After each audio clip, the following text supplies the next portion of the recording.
starter Pokemon and one of the most iconic Pokemon, period. Having achieved that status ever since it debuted in the original Pokemon game, Pokemon Red and Green. Yes, that's right, not blue, but green, which was the original Japanese release. It's why the remakes are Fire Red and Leaf Green, not Water Blue or whatever. Anyway, other than its appearances impressively adorning box art, the Venusaur line has long since been favored for its appearances in the anime. Ash's Bulbasaur was a hugely popular fan favorite, with Violets and Razorleafs that regularly transcended the physical limitations of the type chart. Plus, let's be honest, didn't all of us at one point name our Venusaur Brute Root after seeing it in the original Pokemon movie? Your fake Venusaur can't beat my real one, right, Brute Root?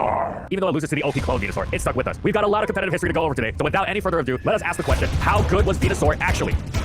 And in this video, we'll be going over these competitive formats. Venusaur's Psychic and Blizzard weaknesses alongside its lack of threat potential pretty much automatically disqualified it from the first generation of OU. It has some nice tools, yes, like its Stab, Auto Crit, Razor Leaf from a solid base 100 special, and a Swords Dance boosted Hyper Beam. The problem, if you're going to use a Grass Poison with these traits, you're actually going to use Victory Bell every single time. Its Razor Leaf hit equally hard, and its Hyper Beam hit much harder, with a whopping 23 more base attack than Venusaur. Plus, this wasn't even Victory Bell's main strength. That would be the controversial, arguably broken Wrap, something Venusaur did not have access to. Venusaur also lacked Stun Spore, and Victory Bell loved the option of spreading paralysis. Now, Venusaur wasn't the worst thing you could bring to OU, but there's a reason it wasn't actually used or even considered in serious play, and was only ever acknowledged as a gimmick you would bring because you were really attached to Bulbasaur growing up or something. Venusaur was UU for quite some time, but it was completely and utterly outclassed, because guess who else was in the tier? Victory Bell. As such, when RBY and U came into existence, Venusaur dropped there and was very good. Its primary function was taking advantage of water types like Blastoise. Incidentally, RBY and U was treasured at this time for being a tier where all three starters weren't just viable, but very good. Fires like Charizard were generally powerful, which made waters better, and thus in a roundabout way, fires being as good as they were meant Venusaur was consistently useful. Venusaur was also a strong defining part of the lead metagame, where its fast sleep and good bulk meant it consistently got its team off to a good start, effectively taking on the popular Blastoise, Clefable, and Electrode leads, while sometimes it even stay in and stomach up Mr. Mime's Psychic, because getting Mime Slept was incredibly valuable. Venusaur didn't last in NU though, not because it was overpowered, but because of its promotion to UU. Victory Bell became so effective and popular in OU that it was promoted, no longer being an OU Pokemon only by viability, but now by status as well. Venusaur delighted moving to fill its shoes in UU, and it did the job quite well, proving itself with high usage and win rate, even though the tier was dominated by its natural enemy Articuno. It was actually a great partner for Articuno, since it used the Pokemon that were used to check Articuno, bulky waters like Vaporeon and Dugong, as opportunities for Razor Leaf spam. It actually outsped Dugong, unlike the previous Victory Bell that had speed tied it. Venusaur also effectively leveraged its superior physical bulk to better withstand Dugtrio's Earthquake, making it more difficult to revenge kill. Even before it got an attack off, Venusaur was shut down in opposing Pokemon with Sleep, an incredibly powerful status in Gen 1 due to its length and inability of an afflicted Pokemon to move on the turn it woke up. Venusaur had the second fastest sleep in the tier, only behind Venomoth, and outpaced much of the metagame in its own right. Getting the jump on Hypno was particularly excellent. Besides its hard-hitting Razor Leaf, it also messed with switches through Body Slam, pairing potential paralysis with decent damage, and Toxic, which most notably ruined agility wrap attempts from Dragonite, as well as the Tangela that would otherwise wall Venusaur. But Venusaur made a solid niche for itself in the tier as a consistent performer against the tier's many bulky waters. Then, after this brief positive fortune, a series of changes rocked the tier, none of them favoring Venusaur. Sleep was banned from the tier, and there went Venusaur's best tool, the one thing it could rely on consistently, and thus much of its niche was lost. Then Hypno was banned from the tier, which eventually prompted the unbanning of Sleep, with Hypno recognized as the main reason why Sleep had such a detrimental effect on the tier. And indeed, the metagame was far less chaotic when it was Venomoth, Venusaur, and Tangela doing the sleeping. All good Pokemon, but far from the tier-shattering force that was Hypno. Okay, but wasn't a Sleep unban good for Venusaur? Well, at this point, Victory Bell's time as a genuine OU Pokemon was over, and as such, it had lost its status, meaning it came right back to UU to outclass Venusaur. As such, Venusaur wound up dropping back to NU, and this time around, it wasn't much good. Why? Because Victory Bell was now in the tier as well, and even Victory Bell struggled with this fast-paced new tier with threatening grass resist aplenty. Thus, through a series of farcical events beyond its control, Venusaur's success didn't last, and it ended its debut generation in a fairly poor spot. Venusaur was thoroughly mediocre in the second generation. It received growth, which meant that it would be far too good at using its bulk to boost and blast through UU, so it was relegated to BL. Did it have any chance at an OU niche then? Well, it seemed like it'd be okay with the same type of strategy. After all, it had a nice typing to shrug off the legendary Electric, and was effective against a slew of other top OU threats like Nidoking, Machamp, Vaporeon, and Tyranitar. The problem was that Venusaur was just so weak. Its base special attack was fine, and even the fact that growth only boosted one stage was fine. It was the fact that its choice of Grass Stab, either Giga Drain or Razor Leaf, had such ludicrously low base power that it'd take forever before it threatened much of anything. And before it reached that point, it'd be overwhelmed by Snorlax or Zapdos or just about anything else like Gengar, since Synthesis only had 8 PP. Well, if it chose to run Sleep Powder instead, it'd get overwhelmed even more quickly. And the absurd prominence of Sleep Talk meant it wasn't like Sleep was that impactful in and of itself. The choice of Hidden Power Fire or Ice was backbreaking too. It wanted Ice to not be walled by Zapdos, but being stuffed by Skarmory was just terrible. And if it went with HP Fire, it also suffered a major bulk loss due to the lowering of its DVs. Once Jinx rose in popularity, that just ensured Venusaur would be even more non-existent than previously. Venusaur was tried once or twice with a defensive set as a pseudo Meganium with a nice cross-chop Resist from Machamp, which was nice in theory, but Meganium itself was already pretty niche, and it was better than Venusaur anyway, thanks to superior physical bulk and a more valuable resistance to Earthquake, letting it handle Marowak. For some reason, Venusaur didn't get Sludge Bomb in Gen 2. If it did, Swords Dance sets would definitely be worthwhile. And alas, Gen 2 pretty much entirely passed Venusaur by. Things finally went right for Venusaur in Generation 3. The Leech Seed buff meant it now had access to one of the best moves in the game, and it went hand in hand with its ability to dish out Sleep. And Sleep Talk no longer calling Rest Recovery meant its Sleep was much more effective too. The only type immune to Leech Seed's effect was Grass, and guess what? For those, Venusaur packed an amazing new toy, Stab Sludge Bomb, which also brandished a nasty 30% poison rate for even more status passive damage. It was far too good for UU, but this time OU viability was well within its grasp. The tier was usually dominated by the go-to grass and one of the best Pokemon full stop, Celebi, who loves spamming Leech Seed itself, especially alongside the newly buffed Spikes and permanent Sandstorm. Now, Venusaur couldn't match Celebi's all-around excellence, but it carved out a serious niche for itself thanks to Sleep Powder. Venusaur was no gimmick. Sure, you couldn't slap it on every team, but it was used at high-level play because its play pattern of shutting something down with Sleep into throwing out Leech Seeds was among the most irritating in the game and was absolutely incredible for setting tempo early on. Venusaur was actually quite a good lead because of how well it led off against common variants of Zapdos, Tyranitar, Suicune, Metagross, and Skarmory. This is an absolutely incredible matchup spread, with Salamence being the only common lead that scared it out turn 1. Celebi wouldn't want to switch in to block Venusaur's Leech Seed either. It had to do so after Venusaur had already slept something else if it didn't want to be easy bait for Venusaur's teammates, or even Venusaur itself, as Venusaur's commonly carried Stab Sludge Bomb threatened the daylights out of Celebi. It was also an excellent move for pressuring other common matchups, or switches like Zapdos, Salamence, and Blissey. Early Venusaur often ran Razor Leaf for the high PP and solid crit rate, but eventually it shifted to Giga Drain for the slightly higher damage, and the burst of recovery reinforcing how deceptively difficult.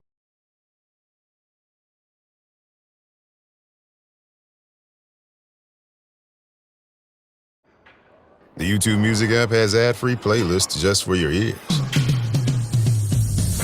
And your fingers. Try 1 month free.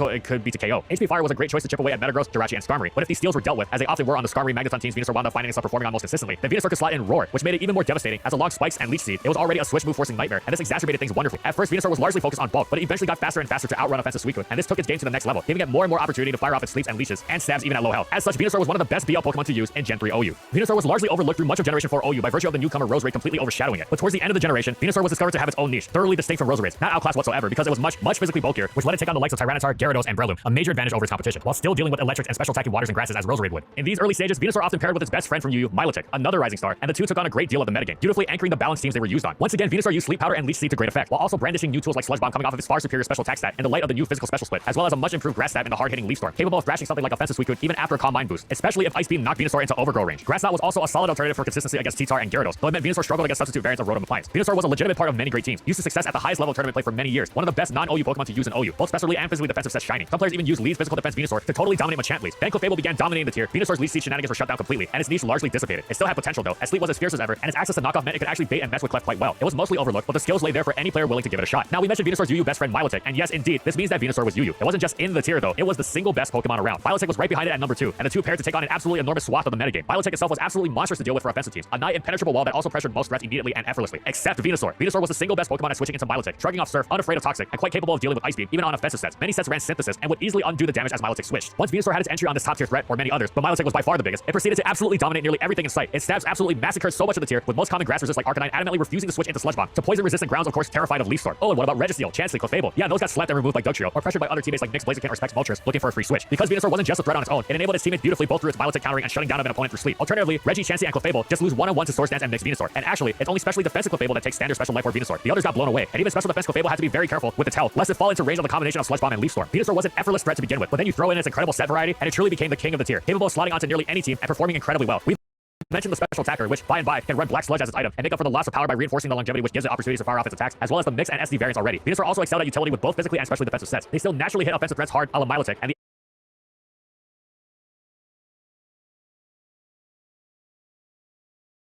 added bulk made them much more difficult to take down on either side of the spectrum. These variants were some of the most integral parts of stall teams. Additionally, Scarf Venusaur was downright excellent, with fast Sleep Powder starting games off well, as well as Hidden Power Rock to drop Moltres and Cypher Leads. That said, Scarf Venusaur didn't have to be used in that position, and was also a great late game cleaner.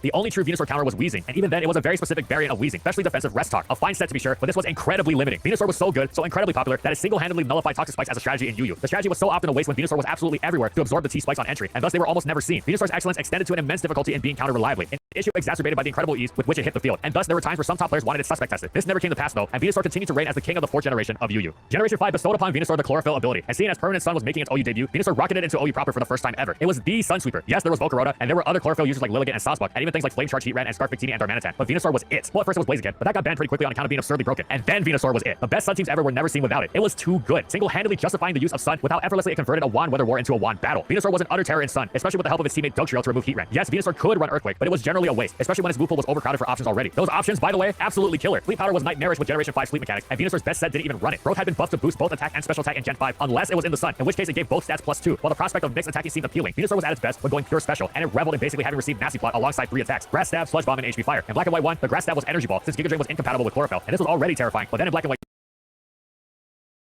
2, Giga Drain became available, and Venusaur wound up out-healing its own Life Orb recoil with its own boosted attacks, making it even scarier. This was also a major change because it meant the Blobs, Chansey, and Blissey couldn't beat it anymore, as Venusaur would siphon their health for itself and beat them after 3 growths. Yes, Sleep was nice, but you'd also have to choose between dropping growth and having coverage issues, and Sleep was generally overkill when a +2 Life Orb Venusaur was smashing pretty much everything in its path. It could and sometimes did mix it up though, in addition to running Sleep Powder and 3 attacks, or occasionally tossing HP Ice in the mix, which were devastating against teams with Dragonite and Garchomp as anti-stun measures. A particularly effective alternative Venusaur set was Subsea, which was like a terrifying cross between Jump Fluff and Shaman Sky, except it was far bulkier than either of them. While Sun was generally synonymous with offense, Sun's stall teams were quite effective as well, and in addition to Cresselia, the quick stalling prowess of Subsea Venusaur was the biggest factor fueling their viability. Sun was initially seen as far inferior to the Sand and Rain dominating OU, but over time, it was discovered that at high level play, Sun had the capacity to run circles around them to completely bowl them over, and this was largely thanks to the absolutely incredible threat Growth Venusaur posed, and against weatherless teams unable to contest the Sun, forget it. Once Venusaur and friends, mostly Venusaur, started trucking their way to a victory left and right in high level tournaments, the player base began to take notice, and a major theme they observed was that Sun teams, far from being the lesser weather, were actually kind of overpowered. Preparing for them was immensely restricting in the team builder, and if you didn't bring rather specific measures to handle Sun, you were almost certainly going to be utterly helpless against it in battle, and this was almost solely thanks to Venusaur. Most threats teams are weak to can still be outplayed through a variety of means, but seeing as Venusaur outsped and destroyed such an enormous portion of the game, with choice scarfers left in the dust, your options were quite limited, unreasonably so. Clamoring to deal with Sun began among the player base, with many many top players citing Sun as the single biggest issue in the tier, ruining the metagame, only existing to try and grab matchup wins, with preparation for it coming at the expense of the rest of the tier. But remember, by the time this chorus was resonating through the land, Black and White OU had become an old generation. Old gens didn't receive tiering, except for the most extreme cases as they were considered over and done with. And in an unprecedented move, in the same swoop that brought Excadrill back to OU, Chlorophyll wound up being banned alongside Drought, following the same precedent as the Drizzle Swift ban all those years before, with an official tournament using as a testing ground for the ensuing metagame. And it was universally agreed upon. Chlorophyll wound up never returning. When people said Chlorophyll, they all meant Venusaur. Yeah, the others were threatening, but it was Venusaur alone that brought Sun into this position. After the ensuing bans of Arena Trap, some thought Chlorophyll might be more palatable, as it was now without its scariest enabler in Dugtrio. The eventual sleep ban was received similarly, but most of the player base remembered how terrifying Venusaur was, and wisely chose not to invite that terror back into the tier. Venusaur was never allowed to drop to UU in this post-Sun metagame, unfortunately, and there it would have thrived. But still, for how it completely bent OU to its will, it's not at all a stretch to say it created old generation tiering, because it was such an issue, and as such, Generation 5 was a monstrous, smashing success for Venusaur. Generation 6 removed permanent Sun, but it also gifted Venusaur an absolutely amazing Mega Evolution, and a unique one at that. Whereas most Megas were all about screaming levels of offense intent on making past generations of Ubers look like Are You, Mega Venusaur was blessed with absolutely incredible bulk, jumping from base 83 defense and 100 special defense to 123 defense and 120 special defense. Not only that, it gained Thick Fat as its ability, so unless you were Terra Vault, Cure, and Black, you would no longer hit it super effectively with fire or ice moves. Sure, with a Mega Stone, it couldn't receive passive recovery from Black Sludge, it'd be just fine for longevity. If really necessary on a slower pace